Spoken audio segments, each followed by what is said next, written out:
I remember the exact moment I realized they were a narcissist. It wasn't after the screaming, the silent treatments, or the endless blame. It was after something so small that it almost didn't feel like a big deal. But that tiny moment changed everything, because once you see it, you can never unsee it. First, they were perfect. They mirrored everything I loved, said all the right words, and made me believe I'd finally met someone who truly saw me. Every morning text, every late-night call, it all felt like fate. They said things like, "I've never felt this connection before," and I believed them. But slowly, something started to shift. They began questioning me, little jabs disguised as jokes. They'd say, "You're so sensitive," whenever I tried to open up. Or, "You're overreacting," whenever I noticed their lies. I didn't know it then, but that was the start of the devaluation phase. When their mask begins to slip and the real personality emerges, it happened one afternoon. I was telling them about something that made me happy, a small win at work, and for a split second, I saw it. That flicker in their eyes, jealousy, contempt, disgust. They smiled, but their eyes went cold. And in that instant, I realized something was off.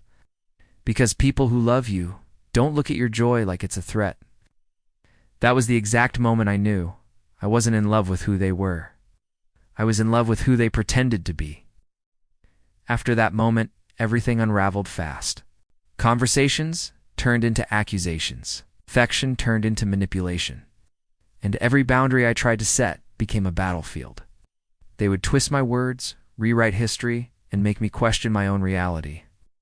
It's called gaslighting, and it's one of the narcissist's favorite tools. The scariest part, you start to lose yourself, your confidence, your peace, even your identity. Because when you love a narcissist, you begin to forget who you were before them. But then one day you wake up, not all at once, but slowly. You start noticing how your body tenses when you hear their name, how your laughter feels fake when they're around, how you've become someone you don't even recognize. And then the truth hits you. You were never hard to love. You were just trying to love someone who was incapable of love. That's the moment your healing begins. Not when you leave them, but when you finally see them for who they really are. Healing after narcissistic abuse isn't about revenge. It's about reclaiming yourself. It's remembering the version of you that existed before the manipulation. And learning that you deserve peace more than you ever needed closure. You'll cry, you'll question everything.